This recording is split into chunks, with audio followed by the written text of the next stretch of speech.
పోనీ ఒక్కసారి మనం చంద్రబాబు నాయుడు గారి హయాంలో ఒకసారి గమనిద్దామా? ఇది ఎందుకు చెప్తున్నానంటే, ఇక్కడి నుంచి మనం ₹2.49 చేస్తే చంద్రబాబు నాయుడు గారి హయాంలో రేట్లు ఎంత అని ఒకసారి గమనించండి.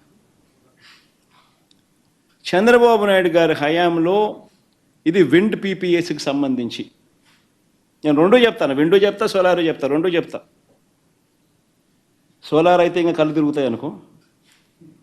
చంద్రబాబు నాయుడు గారు చేసుకున్న పీపీఎల్కి సంబంధించి చూస్తే, విండ్కి సంబంధించి ఒకసారి చూస్తే 2014 నుంచి 2019 చంద్రబాబు నాయుడు గారి హయాంలో ఆయన 3,500 మెగావాట్లకు ఆయన పీపీఎల్ చేసుకున్నాడు. 133 పీపీఎల్ చేశాడు 3,494 మెగావాట్లకు. ఆయన చేసిన ఈ పీపీఎల్ గమనిస్తే విండ్కి సంబంధించి ₹4.84 నుంచి ₹4.83 కూడా వచ్చింది. 2014లో మాత్రం ₹4.70. విండ్కి సంబంధించి పీపీఏ. పోనీ సోలార్కి సంబంధించి ఒకసారి చూద్దాం. సోలార్కి సంబంధించి 2,500 మెగావాట్లు ఆయన హయాంలో 2014 నుంచి 19 మధ్యలో ఆయన చేసుకున్న పీపీఎల్. 2014లో 30 పీపీఎల్ చేశాడు 650 మెగావాట్లకు ₹6.49 యావరేజ్. ₹5.25 నుంచి ₹6.99 మధ్యలో చేసినాడు. 2015లో ₹5.96 చేసినాడు, మరో 250 మెగావాట్లు. మళ్ళీ ఆ తర్వాత 2016లో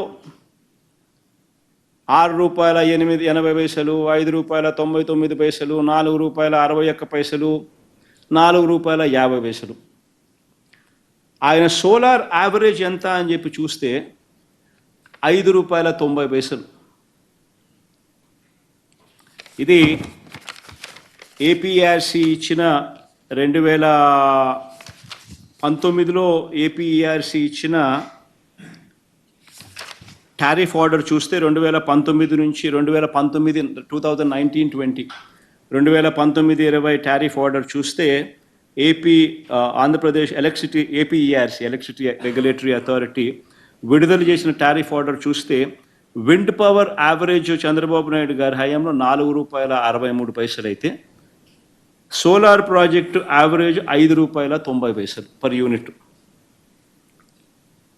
మరి ₹5.90, ₹4.63 కనిపిస్తూ ఉంటే నేను ₹2.49కు సగం రేటుకు చీపెస్ట్ రేట్ ఆఫ్ పవర్ అవైలబుల్గా ఉందని కేంద్ర ప్రభుత్వం నాకు లేఖ రాస్తే, నేను ఇస్తానని చెప్తే, ఇంటర్స్టేట్ ట్రాన్స్మిషన్ ఛార్జెస్ కూడా వేవర్ చేస్తున్నాను అని చెప్పి కేంద్ర ప్రభుత్వం నాకు చెప్తే, నేను స్పందించకపోయిందంటే మీరంతా నన్ను ఏమనేవాళ్ళు? స్పందించిన నేను మంచోన్నా? అంత దిక్కుమాలిన రేట్లకు పీపీఎల్ చేసుకున్న చంద్రబాబు నాయుడు మంచోడా?